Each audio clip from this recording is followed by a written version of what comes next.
Hello guys, welcome back to my YouTube channel Teaching Education Hub. So this is our second and the last English pedagogy session. आज हम इस pedagogy session को complete कर देंगे और इसके बाद हम या तो प्रीवियस ईयर कर लेंगे या फिर हम हिंदी पेडागोजी को स्टार्ट कर देंगे. चलते हैं हम नेक्स्ट की तरफ. There are some terms which you have to understand. First is sight words. Sight words, the words that appear most frequently in our reading and writing. Sight words में sight में देखना, जो देखने से आपको वर्ड्स पता चले. जब मोस्टली क्या रीडिंग करते हुए बार बार आते रहते हैं, रीडिंग लिखते हुए टाइम दोनों टाइम आते, जैसे look, long, listen, but, right, मतलब इतना आता है लिखते हुए. जैसे अब मोस्टली क्या वर्ड्स लिखा रहा है, रीडिंग लिखा रहा है, तो फ्रिक्वेंट ये क्या होगा हमारे sight words. Then the term is scanning. Scanning, to look at or read every part of something quickly until you find that you are looking for. मतलब स्कैनिंग, किसी एक चीज़ को आप ढूंढना चाहते हो. जैसे पूरे पेज में मुझे रीडिंग पढ़ना है, ढूंढना है, तो रीडिंग के लिए क्या मैं पूरे पेज को स्कैन कर दूंगी फटाफट से, कि मुझे सिर्फ रीडिंग ढूंढना है. या फिर डिक्शनरी में कोई वर्ड ढूंढना होता है, मैं तो पूरी डिक्शनरी, जैसे ई से है तो ई की तरफ जाते हैं, फिर इसके बाद ए है तो ए में से देखते हैं, ऐसे क्या है स्कैन करते हुए किसी चीज़ को ढूंढना. स्कीमिंग क्या है? इज रीडिंग मतलब समराइज करना, किसी भी चीज पूरे मटेरियल का ओवरव्यू लेना है, तो मतलब कि किसी भी टॉपिक की समरी. अब नेक्स्ट वर्ड है लेक्सिकल वर्ड. लेक्सिकल वर्ड मतलब कंटेंट वर्ड्स कह सकते हैं हम. They have their own independent, मतलब कि वो वर्ड जिसका खुद का कोई मीनिंग होता है. जैसे वाटर का होता है पानी, तो उसका खुद का मीनिंग है. किड का मतलब बच्चा. स्कूल का मतलब क्या होता है? पूरी एक एजुकेशनल ऑर्गेनाइजेशन. तो जिन वर्ड्स का खुद कोई मीनिंग होता है. फिर आते हैं हमारे कॉन्ट्रासेप्टिव पेयर या फिर मिनिमल पेयर. वो जो क्या सेम होते हैं पर उनका मीनिंग अलग हो जाता है.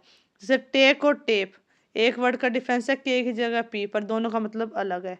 टीम और डीम, वर्ड्स का डिफरेंस आ गया, दो का बोलने में सेम आ रहे टीम डीम, लेकिन उसमें वर्ड्स का डिफरेंशिएट है. अब नेक्स्ट क्या? इनोटेशन. इनोटेशन का मतलब जब पिच में आवाज़ में आए. जैसे कोई वर्ड होता है जो हम रीड करना नहीं आता, तो उसमें हमारी जो वॉइस है वो क्या गिर जाती है. लेकिन कोई वर्ड हमें आता है तो हम इतना कॉन्फिडेंटली इतनी तेज बोलते हैं, तो वो क्या होता है हमारी पिच हाई हो जाना. तो वो इनोटेशन होता है कि अब हमारी वॉइस का ऊपर की तरफ जाना, नीचे की तरफ जाना, तो दैट कॉल्ड इनोटेशन, चेंज होना टोन में. अब इंग्लिश लैंग्वेज में साउंड्स बताई हुई हैं. साउंड्स को हम क्या कहते हैं? फोनोमी कहते हैं. किसी वर्ड्स को किस वर्ड की कैसे आप साउंड निकाले उसे फोनोमी कहते हैं. टोटल साउंड 44 होती है. 20 ओवल साउंड्स होती है, 24 कॉन्सोनेंट साउंड्स होती हैं. 26 वर्ड से प्रोड्यूस की जाती है, 26 लेटर से. नंबर ऑफ वोवल साउंड 20 है, और वोवल्स कितने होते हैं हमारे? 5 ही होते हैं. कॉन्सोनेंट्स 26 होते हैं, लेकिन उनकी साउंड कितनी हमारी? 24 है. तो मतलब ये नंबरिंग है, थोड़ा इन्हें आप क्या है थोड़ा दिमाग में रखना. कंफ्यूजिंग है बट इस तरीके से हो जाएंगे कि कॉन्सोनेंट्स 26 है तो उसके साउंड हो गए 24. 5 वोवल्स है तो 20 हो गई, ताकि इसमें अब आपको साउंड्स भी याद हो गए कि दोनों को ऐड कर देंगे तो इतनी टोटल साउंड्स होती हैं.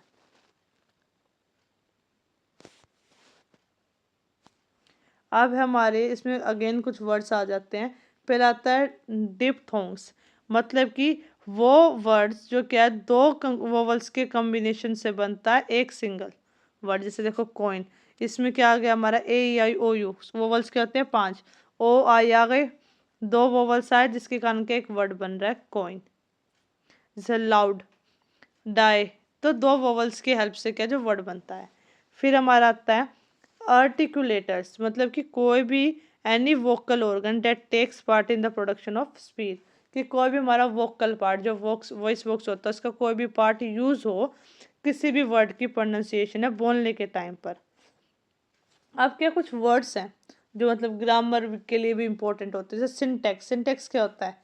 रूल होता है, स्ट्रक्चर होता है, उसकी स्टडी को हम क्या होते हैं? सिंटेक्स. जैसे हम पढ़ते हैं subject plus S M R plus उसके बाद वर्ब की फॉर्म आती है, फिर ऑब्जेक्ट आता है, तो ये रूल है. इस रूल के पढ़ने को हम क्या कहते हैं? सिंटेक्स. देन हमारा सिमेटिक. सिमेटिक मतलब मीनिंग को पढ़ना. जैसे मैडम ड्राइव्स अ बाईसाइकिल, तो ये इसमें क्या आ रहा है? एक एरर आ रहा है, मतलब हमने उसका मीनिंग उस सेंस को समझना होता है. फिनोमी क्या होते हैं? एक साउंड को प्रोड्यूस करना, सबसे स्मॉलेस्ट साउंड को. जैसे चीपी, मतलब दो वर्ड्स हो गए, उन दोनों को साउंड्स को पढ़ना, एक इंडिविजुअल लेटर की साउंड को पढ़ना. मॉर्फी, स्मॉलेस्ट यूनिट, मतलब छोटे छोटे वर्ड्स की मीनिंग को पढ़ना जानना. होमोग्राफ. होमोग्राफ क्या होता है? होमोग्राफिक वर्ड होता है जो शेयर करता है सेम रिटन फॉर्म, सेम तरीके से लिखे जाते हैं पर वर्ड्स अलग होते हैं, उनकी प्रोनाउंसिएशन अलग होती है, उनका मीनिंग अलग होता है। जैसे एक होता है लीड और एक लेड। लीड होता है किसी भी चीज़ को डायरेक्शन में आप शो करना, जैसे टीम को आप लीड करके चलते हो कि ऐसा ऐसा करना, आप इंस्ट्रक्शन प्रोवाइड करते हो, वो फॉलो करती है। लेड होता है हमारा एक एलिमेंट। सो वर्ड सेम है, स्पेलिंग सेम है, लेकिन प्रोनाउंसिएशन अलग हो जाएगी, मीनिंग अलग हो जाएगा, जिसे हम क्या कहते हैं, होमोग्राफ। अब होमोफोन होता है, होमोफोन होता है बोलने का तरीका सेम पर स्पेलिंग अलग, मीनिंग अलग। जैसे टू और टू, दोनों को मैं सेम बोल रही हूँ, टू टू बोल रही हूँ, लेकिन लिखने का एक TW और टू का मतलब होता है काउंटिंग का टू, इस टू का मतलब होता है कि मैं भी। फिर आता है होमोनियम। होमोनियम के एक वर्ड होता है जिसकी जो स्पेलिंग और प्रोनाउंसिएशन के होते हैं दूसरे वर्ड की तरह ही होता है पर मीनिंग अलग। जैसे सूट, सूट एक सूट वो होता है जो हम पहनते हैं, एक सूट होता है कि आपके ऊपर अच्छा लग रहा है। सो क्या होता है, ये दोनों वर्ड्स सेम स्पेलिंग है, प्रोनाउंसिएशन से, पर मीनिंग अलग। अब मैंने ये वर्ड आया था पैराफ्रेजिंग पिछले में। पैराफ्रेजिंग क्या होता है, किसी भी पैराग्राफ को बनाना, खुद के वर्ड्स में क्रिएट करना, लिखना। ओके, देन हमारा आता है नोट टेकिंग। नोट्स मेकिंग तुमने बहुत बनाए होंगे, ये तो अब तक मतलब इस लेवल पे आ गए, तुमने नोट्स खूब बनाए हैं। नोट्स टेकिंग क्या होता है, नोट्स को लेना। एक क्लास में आप नोट्स ले रहे हो, आप कैसे ले पा रहे हो, अलग अलग चीज़ों से ले रहे हो या फिर आप शॉर्ट फॉर्म में लिख रहे हो। सो देखो इसमें क्या लिखा हुआ, in the practice of recording information from different sources and platform. अलग अलग जगह से डाटा को कलेक्ट करके उसके सब नोट्स आप नोटबुक्स में बना लेना। अब टिप्स क्या होते हैं लिखने के, ऑब्वियस बात आप लिख ही रहे हो तो आपको पता होगा कि सिर्फ इम्पोर्टेंट पॉइंट्स लिखना, एब्रीविएशन वर्ड्स फ्रेजेस का यूज़ करना, और एक पैटर्न फॉलो करके चलना, या फिर फ्लो चार्ट के तरीके से आप बना लो। फ्लो चार्ट बनाओगे तो इजीली समझ में भी आ जाएगा और वो पार्ट्स में डिवाइड हो जाते हैं। अब एक मेथड है grammar translation method. Grammar translation method क्या होता है, ये ग्रामर ट्रांसलेशन मेथड वो मेथड है जिसमें बच्चा सीखता है ग्रामेटिकल रूल्स को और फिर उन रूल्स को लगाकर वो क्या करता है, अपनी कन्वर्शन करता है, ट्रांसलेट करना सीखता है। जैसे मदर टंग का जैसे हम हिंदी टू इंग्लिश सीखते हैं तो उसे क्या कहते हैं, grammar translation method. Grammar translation method का एक ओल्डेस्ट मेथड भी है और इसे ट्रेडिशनल मेथड भी कहा जाता है। इसमें मदर टंग का यूज़ किया जाता है और डिडक्टिव मेथड यूज़ किया जाता है, मतलब पहले रूल समझाते हैं फिर एग्जाम्पल समझाते हैं। डायरेक्ट मेथड जो सीधा समझाया जाता है। The direct method of teaching which is sometimes called the natural method and is often used in teaching foreign languages. जिसमें क्या होता है, हम सीधा रूल बता देते हैं बेटा ऐसे ऐसे होगा और उसके बाद वो सीखते हैं। इसमें इंडक्टिव मेथड यूज़ किया जाता है, मदर टंग अलाउड नहीं होती। और एक चीज़ और कि मदर टंग और होम लैंग्वेज को हम क्या कहते हैं, नेटिव लैंग्वेज कह के वो फर्स्ट लैंग्वेज में काउंट होती है। स्कूल लैंग्वेज जो सीखी जाती है वो होती है हमारी सेकेंड लैंग्वेज में काउंट होती है। अब एक है LAC। आपने LAC के बारे में सुना होगा, सब्जेक्ट भी होते हैं इसमें BEd के टाइम पे। Language across the curriculum, curriculum के टाइम पे जो लैंग्वेज सीखी जाती है। Means use of a language in context of other subject also, कि आप एक लैंग्वेज, अगर मैं इंग्लिश सिखा रही हूँ तो मैं देखो आपको EVS पेडागोजी में भी आपको मैं इंग्लिश का यूज़ कर रही हूँ, जिसके थ्रू कि आप EVS में भी आप इन्वायरमेंट के बारे में पढ़ रहे हो पर साथ में आप लैंग्वेज भी सीख रहे हो।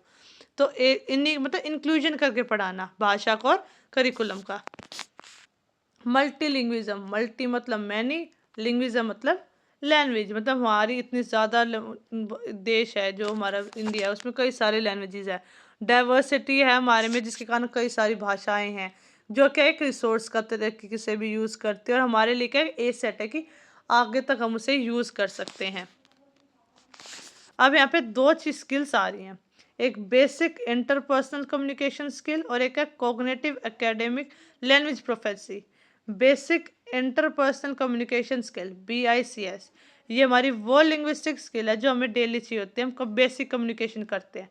मतलब देखो बेसिक और कम्युनिकेशन, जो हम बेसिक डेली लाइफ में कम्युनिकेशन करते हैं एक दूसरे से। दूसरा है कॉग्निटिव एकेडमिक लैंग्वेज प्रोफेसी, ये वो लैंग्वेज स्किल की बात कर रहे हैं जो हमें पढ़ नहीं पड़ती और फिर समझ नहीं पड़ती किसी भी कंटेंट के लिए। जैसे मैंने आपने इसके बारे में पढ़ा, तो ये क्या हो गई हमारी CLP, क्योंकि आपने इसके बारे में पढ़ा, आपने समझा, मैंने डिस्कस किया। और बेसिक स्किल कम्युनिकेशन स्किल में कौन सी आ गई, जो हम डेली कहते हैं, I am going to drink water, I am going to school, जो डेली बेसिस पे यूज होते हैं सेंटेंसेस। अब हमारे एक महान इंसान आते हैं, स्टेफन क्रेशन, जिनका मतलब ये था कि जो सेकंड लैंग्वेज है, उनका बिलीव ये था कि हम सेकंड लैंग्वेज भी एक्वायर कर सकते हैं, जैसे हम पहले सीखते हैं। कैसे? वो कहते हैं कि अगर हम इंग्लिश लैंग्वेज जो हमारी सेकंड से डेली घर के पे बोलने लग जाओ, जब बच्चा स्कूल जाता है, तो जो पेरेंट्स बोल रहे हो उससे भी सीख के एक्वायर कर सकता है। तो उन्होंने 5 हाइपोथेसिस बनाए कि कैसे हम कर सकते हैं। फर्स्ट, एक्वाजिशन लर्निंग हाइपोथेसिस, मतलब उसमें क्या होता है कि वहाँ पर बच्चा उस चीज़ को जो भाषा एक्वायर करनी होती है उसके वहाँ पे लर्निंग इन्वायरमेंट क्रिएट होगा। फिर मॉनिटर, उसे हम देखेंगे, मॉनिटर करेंगे कैसा चल रहा है। नेचुरल ऑर्डर रखो कि सिंपली जो बिल्कुल नेचुरल रखो कि धीरे धीरे करके एक तरफ से आगे और ऊपर की तरफ जाए। इनपुट, अंदर से आपने उसमें क्या, आपने ये चीज़ें लगानी, जैसे आपको टाइम देना पड़ेगा, बच्चे को प्रैक्टिस करनी पड़ेगी। इफेक्टिव फिल्टर हाइपोथेसिस, इससे क्या होगा, बच्चा इफेक्ट होगा और वो सीखेगा। जो बेसिक ये जो है ना, ये इस पे क्वेश्चन नहीं आता, बट हाँ इसका जो नाम है ये इम्पोर्टेंट है, ये कर लेना आप, क्योंकि ये जो रूल्स है ये नहीं आते हैं ना, मैंने देखे कभी ऐसे आते हुए मोस्टली, क्योंकि मुझे कुछ ही साल हुए देखते हुए, लेकिन अब तक इस पे 2-3 साल पे क्वेश्चन नहीं आया। Then is our most favourite 3 language formula, जिसके नाम से पता चल रहा है 3 भाषाओं की बात की गई है। ये आया था कोठारी कमीशन में 1964 टू 66 के बीच में। इसमें बोला है कि फर्स्ट लैंग्वेज क्या होगी हमारी, बच्चे की मदर लैंग्वेज, मतलब कि जो रीजनल लैंग्वेज सीखी। सेकंड लैंग्वेज, जौन सा भी स्पीकिंग स्टेट है, मतलब जिस स्टेट में वो रहता है वहाँ पे जौन सी भाषा यूज़ की जाती है वो क्या होगी उसकी सेकंड लैंग्वेज। जैसे दिल्ली में हिंदी बोली जाती है तो हिंदी क्या होगा, मेरी सेकंड लैंग्वेज। अगर मैं साउथ में हूँ तो वहाँ पे अगर इंग्लिश बोली जाती है तो वहाँ पर क्या हो गई, सेकंड लैंग्वेज इंग्लिश। थर्ड वो होती है कि जिसमें, जैसे दिल्ली में हिंदी बोली जाती है, मैं हिंदी के अलावा कोई भाषा सीख रही हूँ, जैसे फ्रेंच, इंग्लिश, तो वो थर्ड। और जो जहाँ पर इंग्लिश स्पीकिंग स्टेट है वहाँ पर अगर हिंदी सीखी जा रही है या फ्रेंच, तो वो उनकी हो गई third language. Then what is text book? Text book क्या एक रिसोर्स है जो क्लासरूम के लिए क्लासरूम में अवेलेबल होता है, और ये सिर्फ रिसोर्स नहीं होता, क्योंकि एक गाइड होता है, इसमें सब कुछ अवेलेबल होता है हमारे लिए। इसकी जो भाषा होती है वो समझ बहुत आसान होती है, और ये टेक्निकल लैंग्वेज का यूज़ नहीं करता टेक्स्ट बुक, की बच्चों के लेवल के अकॉर्डिंग होता है, ताकि बच्चा इजिली रीड करके उस चीज़ को समझ जाता है। Teaching learning material, teaching learning material क्या होते हैं, 4 तरीके के होते हैं। विजुअल एड्स, जो देखे जा सकते, जैसे चार्ट, टेक्स्ट बुक देख के बच्चा सीखता है। ऑडियो एड्स, ऑडियो के होते हैं जिसमें साउंड प्रोड्यूस हो, जैसे रेडियो। अब ऑडियो विजुअल एड्स जो दिखते भी और सुनते भी, जैसे टीवी हो गया, वीडियोस हो गई। और फोर्थ हमारा एक्टिविटी सेंटर्ड एड्स, जिसमें एक्टिविटी की जाए, जैसे हम प्ले ग्राउंड में कोई एक्टिविटी कंडक्ट करा रहे हैं, लैब्स में कोई एक्टिविटी हो रही है, या फिर फील्ड ट्रिप के लिए बच्चे को ले जा रहे हैं, ये क्या होता है हमारे लर्निंग टीचिंग में आते हैं। लर्निंग टीचर मटेरियल्स को यूज़ किया जाता है ताकि हम लर्निंग टीचिंग जो टीचिंग करा रहे हैं उसे इंटरेस्टिंग बना सके, नेचुरल इफेक्टिव प्रोसेस हो सके, ताकि बच्चे क्या एक्टिव पार्टिसिपेशन बच्चे करे, क्योंकि अगर वो इंटरेस्टिंग हो तो बच्चे जब भी क्या उसमें एंगेज होंगे। अब एक हमारा आता है CCE, मतलब कि कॉन्टीन्यूअस कंप्रेसिव इवेल्युएशन। कॉन्टीन्यूअस जो लगातार होता है, कंप्रेसिव जिसमें सारी चीज़ें आती है, मतलब एक करिकुलम भी प्लस को करिकुलम जो एक्स्ट्रा चीज़ें बच्चा सीखता है। इवेल्युएशन जो बच्चे को हम क्या करते हैं, उसे असिस्ट करके और इम्प्रूव कराते हैं। तो ये क्या होता है, असेसमेंट साल भर चलता है, कंटिन्यूस रहता है और बच्चों को असेस करने के लिए होता है। कंटिन्यूस है तो पूरे साल चलता है, कंप्रेसिव है तो हर एक तरीके से स्कॉलस्टिक और को स्कॉलर, मतलब करिकुलम को और को करिकुलर दोनों एक्टिविटीज़ को इंक्लूड करता है। इसमें बच्चे की कॉग्निटिव, अफेक्टिव और साइकोमोटर डोमेन, तीनों डोम्स क्या कवर हो जाते हैं। इसमें आता है हमारा इवेल्युएशन। इवेल्युएशन से क्या होता है, बच्चों को असिस करते हैं हम किसकी कमियां क्या है वो, फिर उसे मेजर करते हैं कि अब उसमें कितना उससे चेंज आया, कि पहले कितनी गलतियां करता था और अब कितनी करता है, तो उसे मेजर करते हैं। देन कुछ वर्ड्स है जैसे असिसमेंट, मेजरमेंट, इवेल्युएशन। असिसमेंट का क्या होता है कि हम बच्चे को देखते हैं कि बच्चा कैसे सीख रहा है, उसके अकॉर्डिंग हम उसे फीडबैक देते हैं, फिर हम उसे मेजर करते हैं कि उसका ने जो अब जो कम बैक किया, फिर आउटकम जो आया वो कैसा आया, उसके हम नंबर या परसेंटेज में हम कैलकुलेट कर सकते हैं। और इवेलुएशन क्या करता है, इन दोनों चीज़ को अपने अंदर इंक्लूड करके इवेलुएट करता है। अचीवमेंट टेस्ट क्या होता है, जिसके थ्रू हम ये देखते हैं कि बच्चे ने हमारे जो ऑब्जेक्टिव्स थे वो पूरे किए कि नहीं किए, उसने कितना अचीव किया। देन देर आर फ्यू और टेस्ट, जैसे 2 टेस्ट और है, जो एक एप्टीट्यूड टेस्ट होता है, एक डायग्नोस्टिक टेस्ट।